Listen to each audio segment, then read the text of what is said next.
اللہ اکبر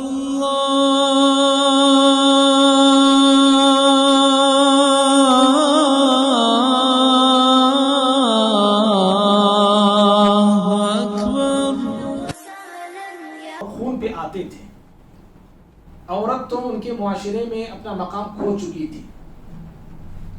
اگر وہ مسلمان نہ ہو، کلمہ نہ پڑھا ہو تو اس کی کوئی عزت نہیں ہے کیا اسلام میں؟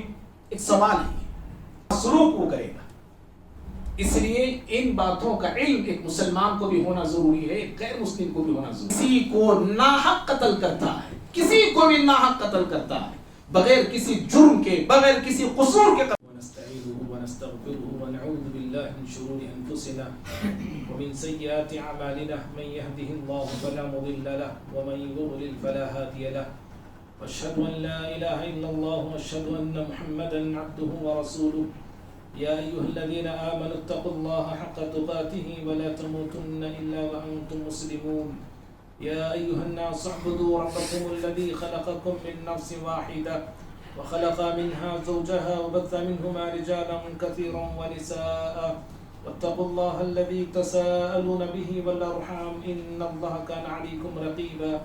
يا ايها الذين امنوا اتقوا الله وقولوا قولا سديدا يصلح لكم اعمالكم ويغفر لكم ذنوبكم ومن يطع الله ورسوله فقد فاز فوزا عظيما. اما بعد فان خير الحديث كتاب الله وخير الهدي هدي محمد صلى الله عليه وسلم وشر الأمور محدثاتها وكل محدثة بدعة وكل بدعة ضلالة وكل ضلالة في النار. أعوذ بالله من الشيطان الرجيم. بسم الله الرحمن الرحيم. ولقد كرمنا بني آدم وحملناهم في البر والبحر ورزقناهم من الطيبات وفضلناهم على كثير ممن خلقنا تفضيلا. ہر قسم کی حمد و ثنا، بڑائی، بزرگی، کبریائی اللہ تعالیٰ کے لیے ہے. درود و سلام ہو تمام نبیوں پر، بالخصوص میرے اور آپ کے نبی احمد مجتبیٰ محمد مصطفیٰ صلی اللہ علیہ وسلم کی ذات گرامی پر. اللہم صلی وسلم وبارک علی نبینا محمد صلی اللہ علیہ وسلم. محترم حاضرین جمعہ، اللہ تعالیٰ نے ہم انسانوں کو اونچا مقام اور مرتبہ دے کے پیدا کیا ہے، لیکن ہر زمانے میں بعض انسانوں کے مقام کو گرانے کی، گھٹانے کی کوشش کی ہے. انبیاء کی زندگیاں اگر ہم دیکھتے ہیں تو نبیوں کے قوم کے سرداروں نے، امیر زادوں نے ان لوگوں کو حقیر سمجھا، معمولی سمجھا، جن کے پاس نہ مال تھا، نہ متاع تھا، نہ دولت تھی، نہ دنیا تھی. فرعون کو دیکھیے، فرعون نے آزاد بنو اسرائیل کو غلام بنا لیا اور ناروا سلوک ان کے ساتھ کیا کرتا تھا. عرب کے لوگ، ان کے پاس انسان کا خون پانی سے بھی زیادہ سستا ہو گیا تھا. بات بات پہ لڑتے تھے، معمولی بات پر قتل اور خون پہ آتے تھے. عورت تو ان کے معاشرے میں اپنا مقام کھو چکی تھی. بچی پیدا ہونے پر اس بچی کو ساتھ رکھنا اپنے لیے عار سمجھا کرتے تھے، اور بعض قبائل تو ایسی بچیوں کو پیدا ہونے کے فوراً بعد زندہ دفنا دیا کرتے تھے. اور ہمارے ملک میں پہلے بھی تھا، آج بھی ہے، ذات پات کا نظام تھا یہاں پہ، اور اونچی ذات والے نچلی ذات والوں کے ساتھ جانوروں جیسا سلوک کیا کرتے تھے. مختصر یوں کہ اللہ کو پہچاننے والے اور اللہ پہ ایمان لانے والوں کے علاوہ اور ان کو چھوڑ کے بقیہ تمام انسان اپنا مقام کھو چکے تھے، اپنا مقام اور اپنا مرتبہ بھول چکے تھے. ہر کسی کے سامنے جھکتے تھے، پرندوں کے سامنے، درندوں کے سامنے، موتیوں کے سامنے، پتھروں کے سامنے، جانوروں کے سامنے، سانپوں کے سامنے، ہر کسی کے سے فریاد طلب کرتے تھے. تو انسان اپنا مقام پوری طرح سے کھو چکا تھا. اللہ تعالیٰ نے پیارے نبی صلی اللہ علیہ وسلم کو مبعوث کیا، اور آپ صلی اللہ علیہ وسلم دنیا میں آ کے انسان کو اس کے مقام اور اس کے مرتبے سے واقف کرایا، اس کی عزت اسے واپس دلائی، اس کا جو مرتبہ ہے، اس کا جو رتبہ ہے، پیارے نبی صلی اللہ علیہ وسلم نے انسان کو بتایا اور سمجھایا. بھائیوں، بحیثیت انسان، بحیثیت مسلمان، ایک مسلمان کی، ایک ایمان والی کی اللہ کے پاس بڑی قدر و منزلت ہے، ایک ایمان والے کی، ایک مسلمان کی. لیکن ایک سوال یہاں پہ یہ ہے، کیا اسلام میں انسان کی عزت اسی وقت ہے جب وہ مسلمان ہو؟ سمجھ میں آ رہا سوال آپ کو؟ اسلام میں ایک انسان کی عزت، ایک انسان کی فضیلت اسی وقت ہے جب وہ مسلمان ہو. اگر وہ مسلمان نہ ہو، کلمہ نہ پڑھا ہو، تو اس کی کوئی عزت نہیں ہے کیا اسلام میں؟ ایک سوال ہے، اور اس سوال کا جواب غیر مسلموں کو جاننا بھی ضروری ہے، ان کو معلوم کرانا ضروری ہے. اس لیے کہ اگر غیر مسلم اس سوال کا جواب نہیں جانتے ہیں یا نہیں جانیں گے، تو پھر وہ ہمارے دین کو دہشت گرد کہیں گے، ہمارے دین کو آتنکوادی والا دین کہیں گے، جیسے آج ہو رہا ہے. اور میڈیا ہمارے دین کو، اسلام کو آتنکواد کے نام سے مشہور کر رہے ہیں، اچھال رہے ہیں.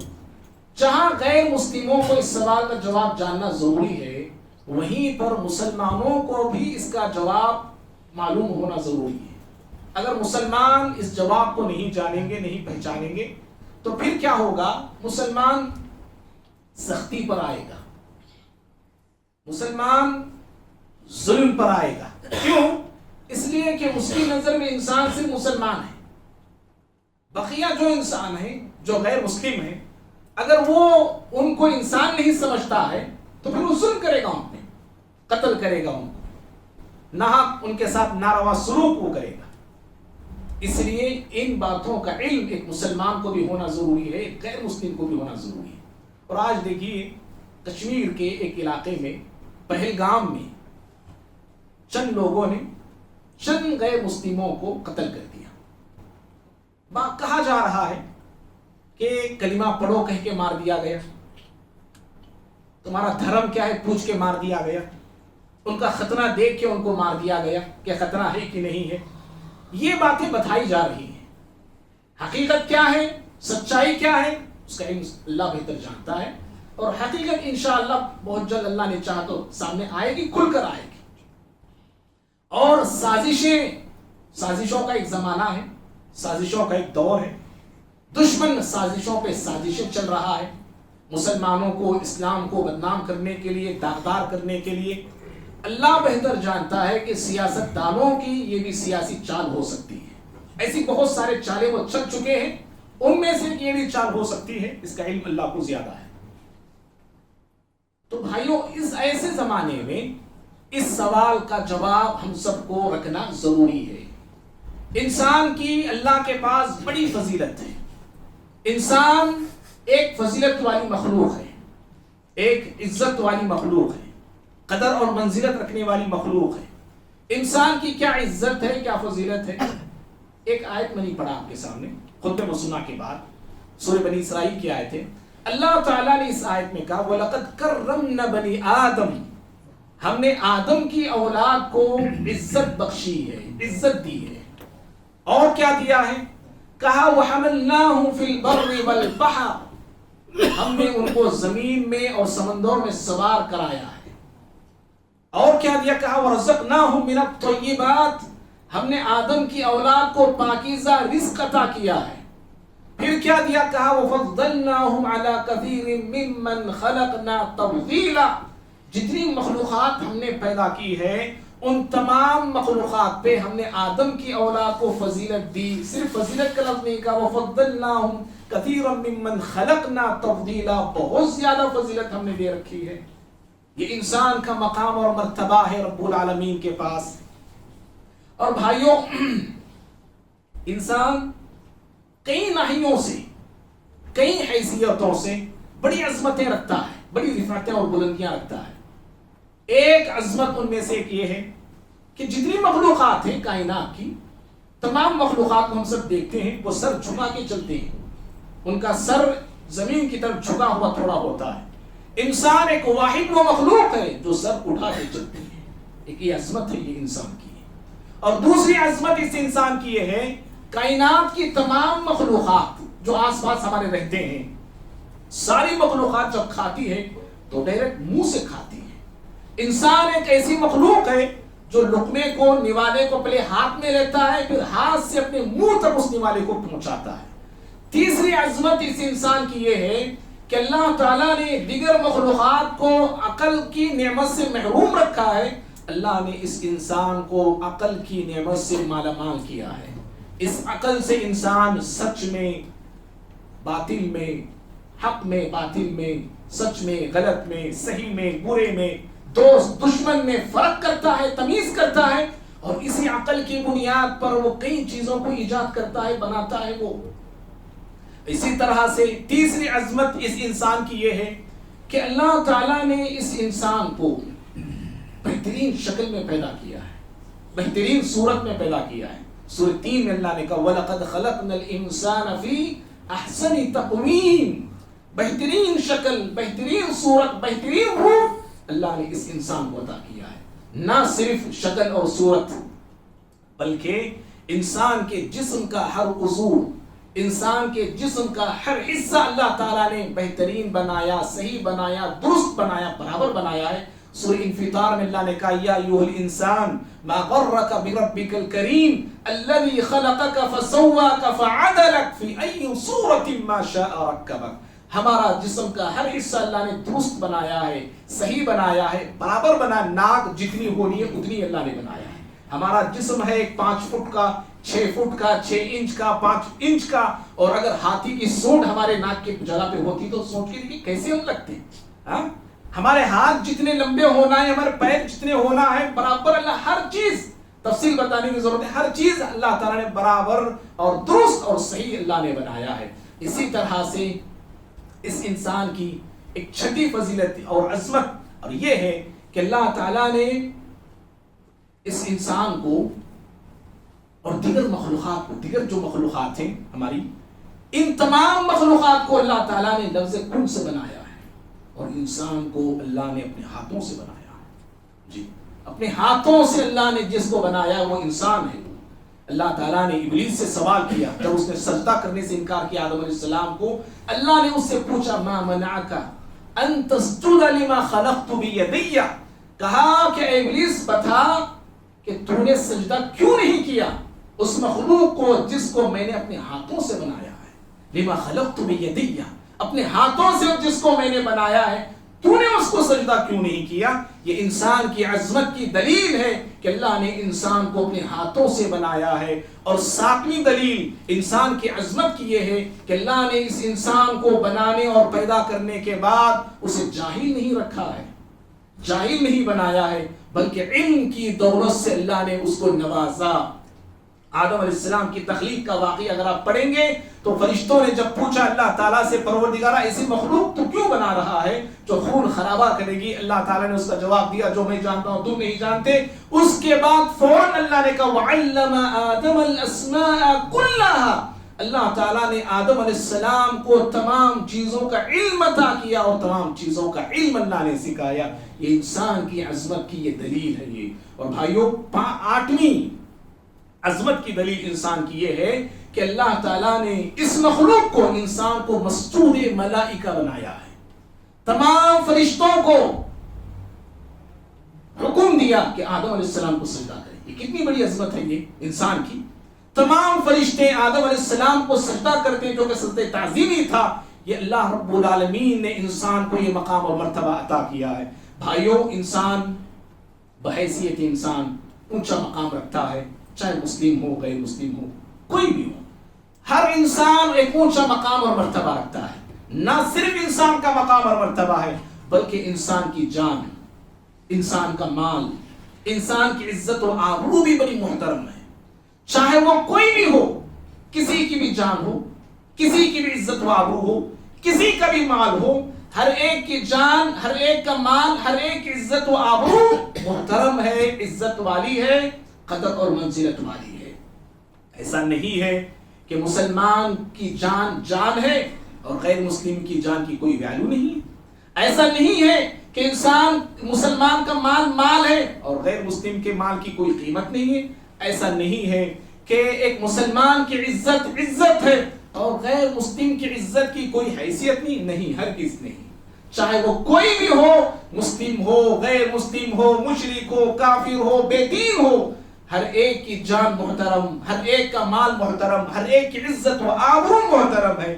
جان کے حوالے سے دیکھیے قرآن کہتا ہے، سورہ مائدہ کی بڑی مشہور آیت ہے، اللہ تعالیٰ نے کہا انه من قتل نفسا بغیر نفس او فساد فی الارض فكأنما قتل الناس جميعا ومن احیاها فكأنما احیا الناس جميعا۔ تھوڑا سامنے اللہ تعالیٰ نے کہا کہ جو کسی کو ناحق قتل کرتا ہے، کسی کو بھی ناحق قتل کرتا ہے، بغیر کسی جرم کے، بغیر کسی قصور کے قتل کرتا ہے، یہ زمین میں فتنہ اور فساد مچانے کے لیے قتل کرتا ہے کسی کا بھی، اللہ نے کہا اس نے ایک انسان کا نہیں بلکہ ساری انسانیت کا وہ قتل کیا، اس نے ساری انسانیت کو مارا اس نے۔ ومن احیاء، اور جس نے کسی ایک انسان کو بچایا، ایک انسان کی زندگی بچائی، گویا کہ اس نے سارے انسانوں کی زندگی کو بچایا ہے۔ دیکھیے اللہ اللہ کہ اس انسان کی جان کو اسلام نے کس نظر سے دیکھا ہے کہ ایک انسان کو ناحق قتل کرنا، شریعت ہماری کہتی ہے کہ گویا کہ اس نے پوری انسانیت کو قتل کر دیا ہے۔ اسی لیے پیارے نبی صلی اللہ علیہ وسلم صحابہ کرام کو جب جنگوں کے لیے روانہ کرتے، آپ یہ ہدایات دیتے صحابہ کرام، نصیحتیں آپ فرماتے تھے، آپ کہتے تھے کسی بوڑھے کو قتل نہیں کرنا، حالانکہ وہ غیر مسلم ہوتا تھا، کسی بوڑھے کو نہیں مارنا، کسی عورت کو نہیں قتل کرنا، حالانکہ وہ غیر مسلم ہے، کسی بچے پہ اپنی تلوار نہیں چلانا، حالانکہ وہ غیر مسلم بچے ہوتے ہیں، اور ان کے مذہبی رہنماؤں کو قتل نہیں کرنا، حالانکہ وہ غیر مسلم ہے۔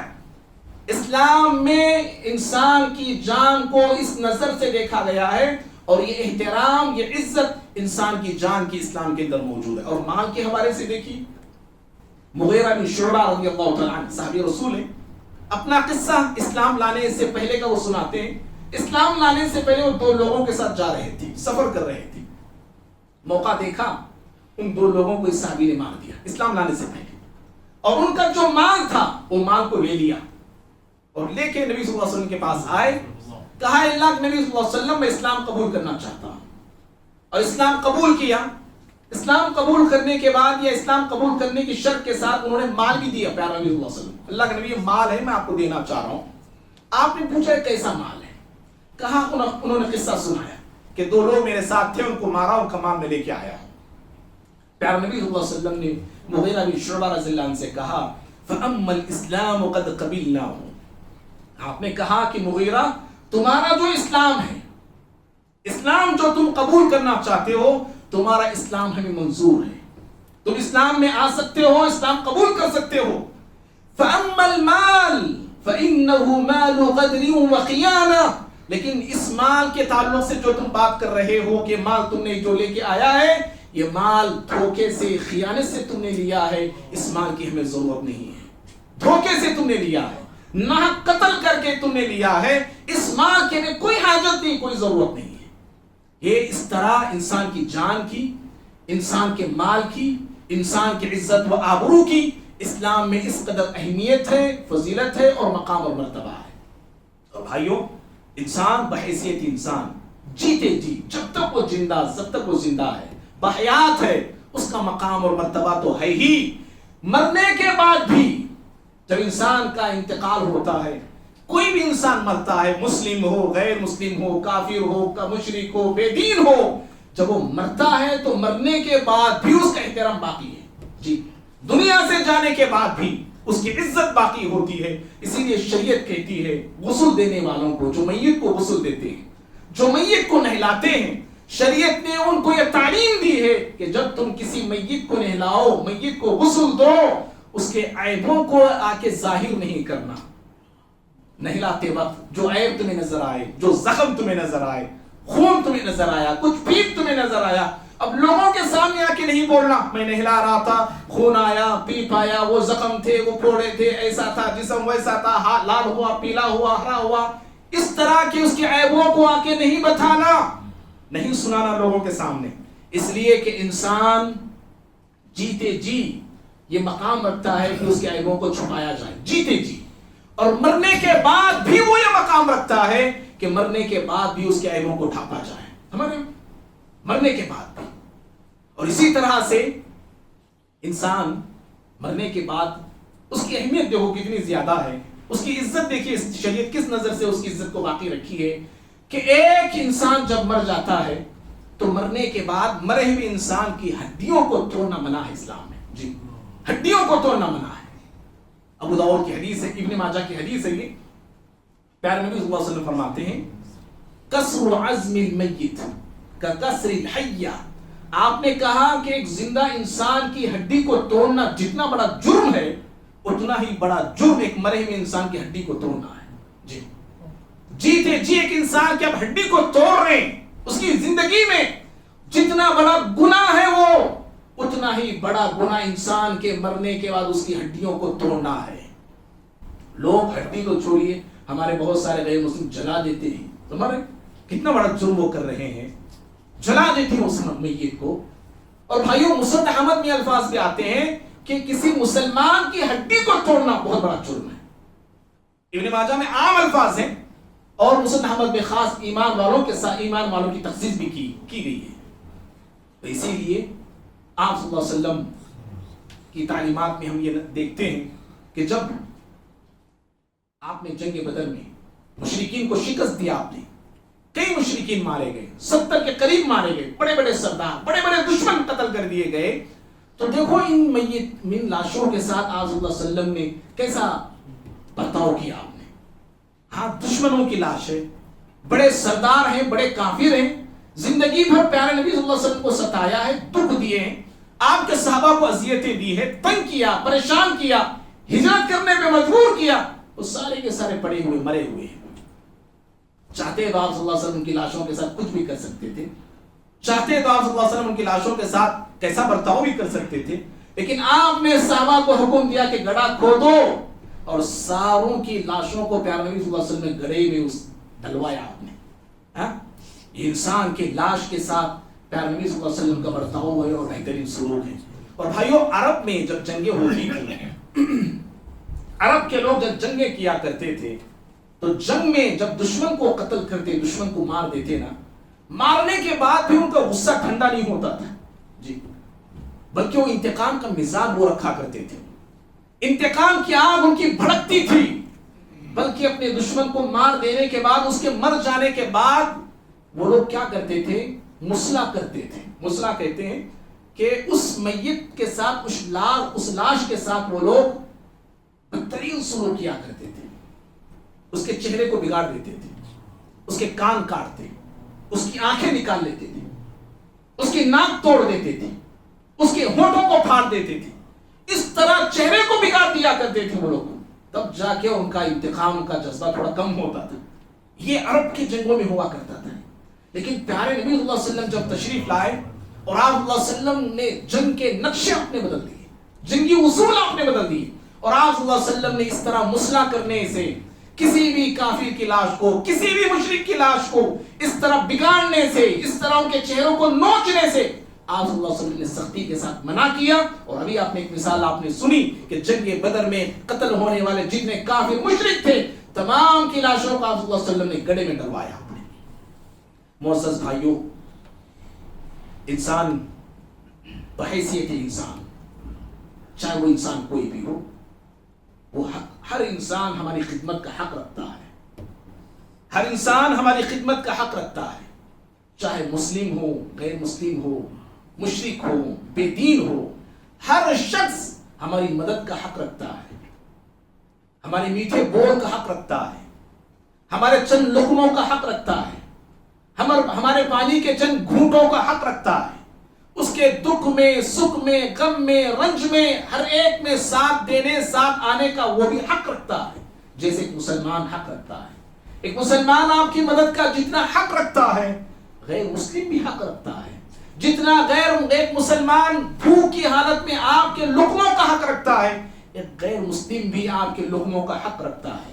اسی لیے ہم دیکھتے ہیں حضرت اسماء رضی اللہ تعالی عنہا نبی صلی اللہ علیہ وسلم کے پاس آتی ہیں اور آ کے کہتی ہے, اللہ کے نبی صلی اللہ علیہ وسلم میری والدہ ہیں, وہی مشرکہ ہے میری ماں, کافرہ ہے میری ماں, کیا میں اپنی ماں کے ساتھ اچھا برتاؤ کروں, اچھا برتاؤ کر سکتی ہوں؟ انہیں کھلا سکتی ہوں، پلا سکتی ہوں، خدمت کر سکتی ہوں؟ پیارے نبی صلی اللہ علیہ وسلم نے حضرت اسماء رضی اللہ تعالی عنہا سے کہا نعم صلی امکی، آپ نے کہا کہ ہاں ضرور تم اپنی ماں کے ساتھ اچھا سلوک کرو، اچھا برتاؤ کرو، اچھی خدمت کرو۔ اور اللہ تعالیٰ نے قرآن میں سورہ نساء میں جہاں اپنے حق کا ذکر کیا ہے اور وہیں پہ اپنے ہمارے ماں باپ کا ذکر کرنے کے بعد اللہ نے ایک لسٹ بیان کی ہے کہ جن کے ساتھ تمہارا سلوک اچھا ہونا چاہیے، کن لوگوں کے ساتھ ہمارا برتاؤ اچھا ہونا چاہیے۔ اللہ نے کہا وَاعْبُدُوا اللَّهَ وَلَا تُشْرِكُوا بِهِ شَيْئًا وَبِالْوَالِدَيْنِ إِحْسَانًا وَبِذِي الْقُرْبَى وَالْيَتَامَى وَالْمَسَاكِينِ وَابْنِ السَّبِيلِ۔ لسٹ اللہ نے بیان فرمائی، کہا کہ اللہ ہی کی عبادت کرو، والدین کے ساتھ اچھا سلوک کرو، اور پھر کہا کہ اپنے پڑوسی، اپنے رشتہ داروں کے ساتھ، یتیموں کے ساتھ، مسکینوں کے ساتھ، قریبی لوگوں کے ساتھ، اور تمہارے پڑوس رہنے والوں کے ساتھ، مسافروں کے ساتھ تمہارا برتاؤ، تمہارا سلوک اچھا سے اچھا ہونا چاہیے۔ اس میں اللہ نے خاص نہیں کیا کہ مسلمانوں کے ساتھ تمہارا سلوک اچھا ہونا چاہیے، نہیں، عام یہ حکم ہے، عام یہ تعلیم ہے۔ ہمارا برتاؤ، ہمارا سلوک جہاں مسلمانوں کے ساتھ اچھا ہوتا ہے اور ہونا چاہیے، وہیں پہ غیر مسلموں کے ساتھ بھی ہمارا سلوک، ہمارا برتاؤ اچھا ہونا چاہیے۔ اور بھائیو، جس ملک میں میں اور آپ رہتے ہیں، یہاں پہ اکثریت انہی لوگوں کی ہے، ہمارے پڑوس وہی لوگ ہیں، ہمارے گھر کے سامنے وہی، ہمارے گھر کے پیچھے وہی، ہمارے تعلقات ان سے زیادہ ہیں، دوستیاں ان سے ہماری زیادہ ہیں، اسکول ہمارے بچے پڑھتے ہیں، کالج ہمارے بچے پڑھتے ہیں، انہی بچوں کی کثرت ہوتی ہے، انہی لوگوں کی کثرت ہوتی ہے، ہمارا کاروبار زیادہ انہی لوگوں کے ساتھ ہوتا ہے۔ تو اس لیے ہمارا سلوک بھی، ہمارے اخلاق بھی، ہمارا برتاؤ، ہمارا کردار، ہماری زبان، ہماری بول چال، ہماری گفتار، سب کچھ اچھی سے اچھی، سیدھی سے سیدھی، صاف سے صاف، بہتر سے بہتر، نرالی سے نرالی، پیاری سے پیاری ہونی چاہیے، اور ہم سب کو رکھنا چاہیے۔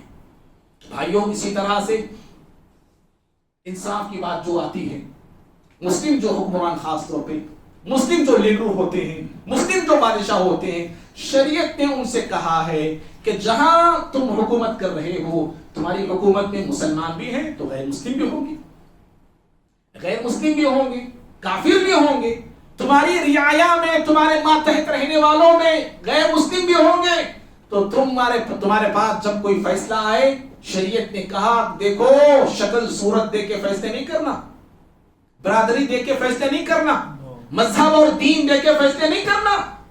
اگر ناحق اور باطل پہ مسلمان ہے اور حق پر کافر بھی کیوں نہ ہو، فیصلہ تمہیں کافر کے حق میں کرنا چاہیے۔ اللہ نے کہا وَلَا يَجْرِمَنَّكُمْ شَنَآنُ قَوْمٍ عَلَىٰ أَلَّا تَعْدِلُوا اعْدِلُوا هُوَ أَقْرَبُ لِلتَّقْوَىٰ، کہا کسی قوم کی دشمنی تمہیں نا انصافی پہ نہ ابھارے، ایسا نہ ہو کہ کسی قوم کی دشمنی میں آ کے تم نا انصافی کرنے لگ جاؤ۔ اعْدِلُوا، انصاف کرو، انصاف کرو۔ اور پیارے نبی صلی اللہ علیہ وسلم کے تاریخی جملے ہم سب کو یاد ہوں گے، آپ نے کہا تھا لو ان فاطمہ بنت محمد سرقت لقطعت یدها، اگر میری بیٹی فاطمہ رضی اللہ تعالیٰ عنہا بھی چوری کرتی نا، میں اس کے ہاتھ بھی کاٹ دیتا ہوں۔ یہ انصاف نہیں ہے، اس کے بھی ہاتھ بھی میں کاٹ دیتا۔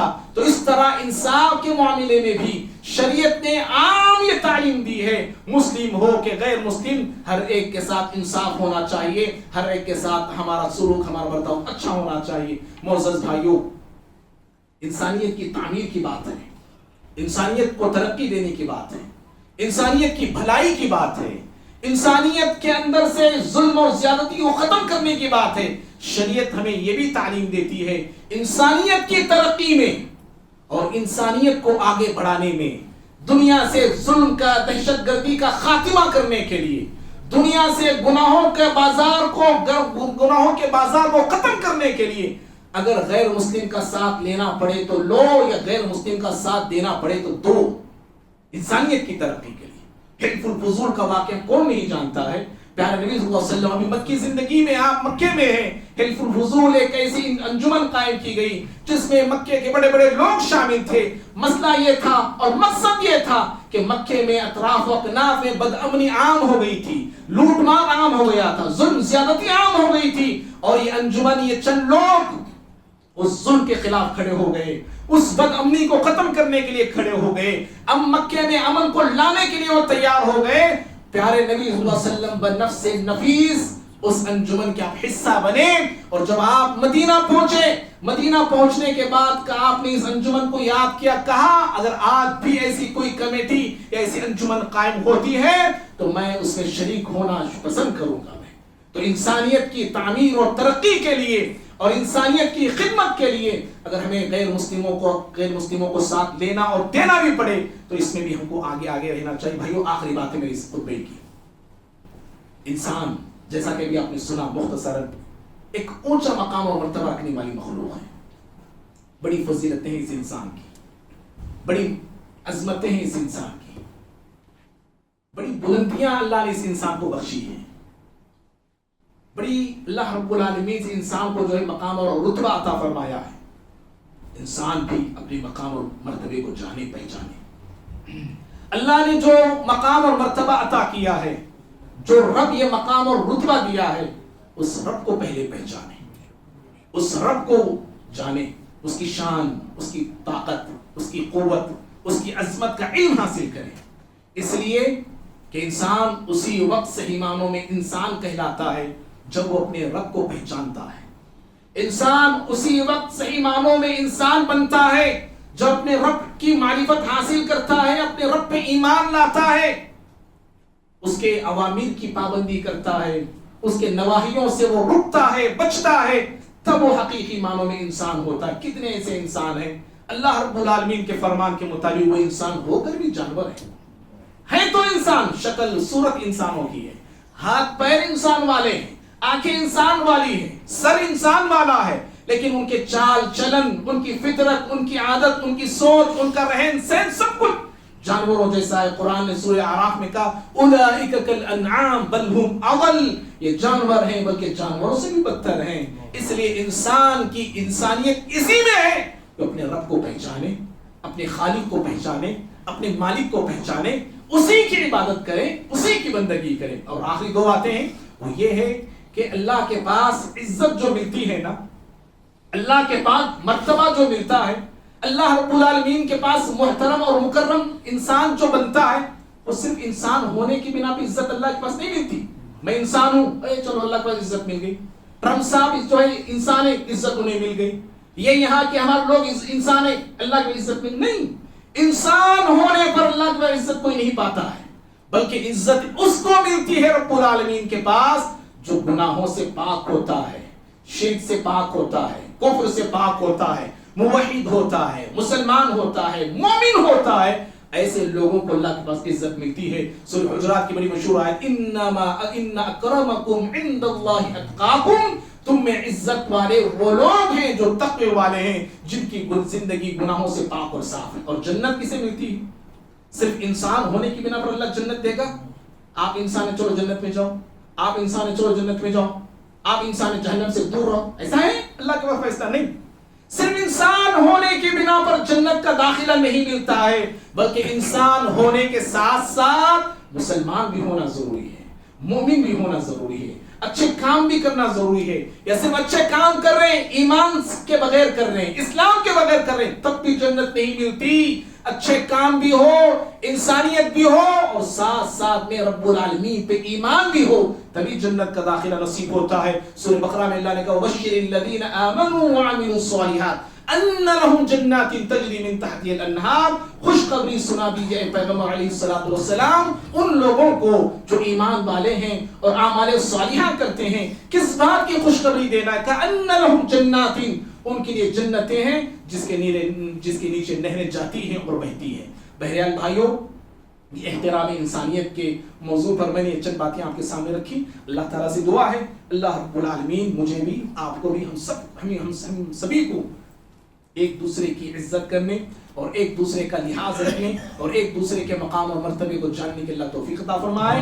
اللہ رب العالمین ہم تمام کو دنیا میں امن کے ساتھ، سکون کے ساتھ اور اسلام اور ایمان کے مطابق زندگی بسر کرنے کی توفیق عطا فرمائے۔ بد امنی، خوف کا ماحول، دہشت گردی کا ماحول ہمارے اس ملک میں جو پیدا کیا جا رہا ہے، اللہ رب العالمین ایسے ماحول کو بنانے والے لوگ ہیں، اللہ ان کے شر سے ہمیں بچائے، ان کے فتنے سے اللہ ہمیں بچائے،